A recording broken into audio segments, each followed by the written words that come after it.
Boss Malayalam season 7 പുതിയൊരു promo ഇറങ്ങിയിട്ടുണ്ട് കേട്ടോ. നാളത്തെ പ്രൊമോയാണ്. അതില് ബിഗ് ബോസ് എല്ലാ മത്സരാർത്ഥികൾക്കും തന്നെ ഓരോ ടാസ്ക് കൊടുത്തിട്ടുണ്ട്. അങ്ങനെ അനീഷ് സോറി പറയുന്നുണ്ട് കേട്ടോ. അനീഷ് ഒരാളോട് സോറി പറയുന്നതാണ് ആ ഒരു പ്രൊമോയിൽ കാണിച്ചിട്ടുള്ളത്. എന്തായാലും ആരോടാണ് സോറി പറയുന്നത് എന്ന് നമുക്ക് ഊഹിക്കാവുന്നതേ ഉള്ളൂ. അത് പ്രൊമോയിൽ കാണിച്ചിട്ടില്ല. പക്ഷേ അനീഷ് സോറി പറയുന്ന സമയത്ത് നമ്മുടെ ആദില ഇടം കണ്ണിട്ട് നമ്മുടെ അനുമോളെ നോക്കുന്നുണ്ട് കേട്ടോ. ഒരു പക്ഷേ എല്ലാവരും തന്നെ കണ്ടതാണ്. അനീഷ അനുമോളെ പ്രപ്പോസ് ചെയ്തിട്ടുണ്ടായിരുന്നു.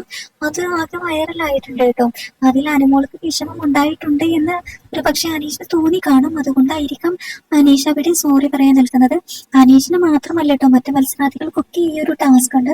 ഒരുപാട് മത്സരാർത്ഥികൾ വളരെയധികം ഇമോഷനായിട്ട് അവിടെ നിൽക്കുന്നത് കാണാനും സാധിക്കുന്നുണ്ട് കേട്ടോ. എന്തായാലും നാളത്തെ പ്രൊമോയാണ് ഇറങ്ങിയിട്ടുള്ളത്. അതിൽ അനീഷ ഇവിടെ സോറി പറയുന്നതാണ് കാണിച്ചിരിക്കുന്നത്.